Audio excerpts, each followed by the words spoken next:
You need to stay nimble. You've got to be able to think on your feet. If you've absorbed too many details, your thinking will be rigid, undynamic. As Mike Tyson once said, everybody has a plan until they get punched in the mouth. When this shit hits the fan, as it will at some point, I know that I still have the foundations of the mission in my head. Everything else can be supplied by my training. The first few times I went into combat, I had a nervous feeling in the pit of my stomach that ended up destroying my appetite. It didn't last long. I don't stuff my face before setting out, but I have to make sure I'm fed and watered, carved up.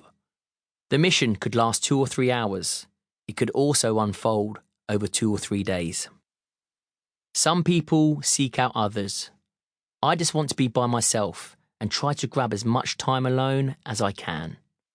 I want to get into the zone, run the mission through my head again. Tonight, I'm calm. This hasn't always been the way. There have been occasions when I was actually able to see my nerves.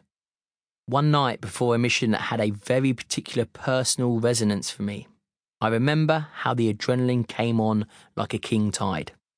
I could feel it in my veins, surging and throbbing in great liquid waves. I'd headed over to the hangar ahead of my comrades half an hour early to give myself the chance to have a brew in the silence before it all kicked off. But as I dipped my spoon into the packet of sugar, I noticed it was shaking. Little granules were falling off its side and back into the packet.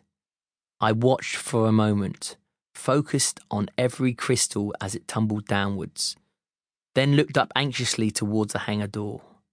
This was no good. I had to get myself under control.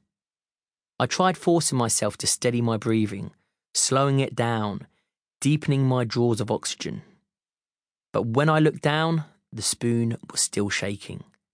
At that moment, I heard footsteps. I glanced up. It was another soldier.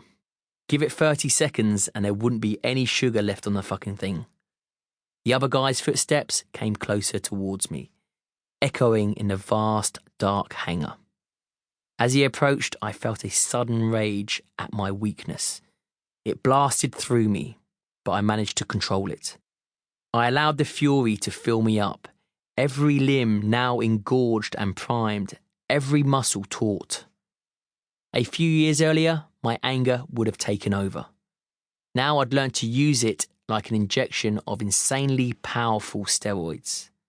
I was 10 times stronger than I'd been a moment ago, 100 times stronger.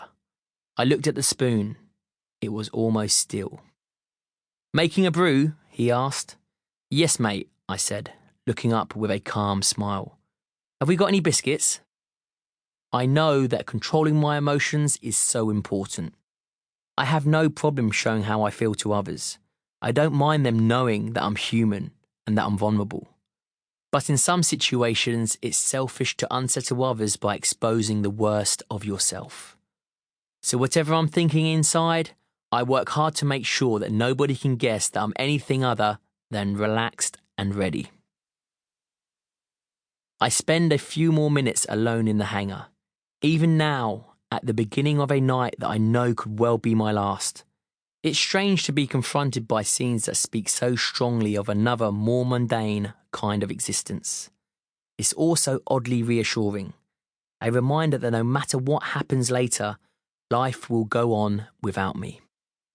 Take that table in the corner. It's a sight that in all the years I've served in the forces, I've somehow never been able to escape. Everywhere I go, it's exactly like this. An arrangement as British as the Royal Wave. That shitty table with the fold-away legs and the shiny brown wood-effect surface. The chipped mug full of spoons with the faded writing on it. "Happy birthday, Dad," or MG Holdings Limited. The steel urn with the red light and the black power cord, and the old taped-on biro notice that warns, "Care, hot." The trusty half-empty box of PG Tips. Next to it, the scaggy jar of Nescafe with the cracked lid. And, last but not least, the damp-stained, crumpled packet of Tate & Lyle. The sugar inside it, rocky and discoloured after being dipped in by too many wet spoons.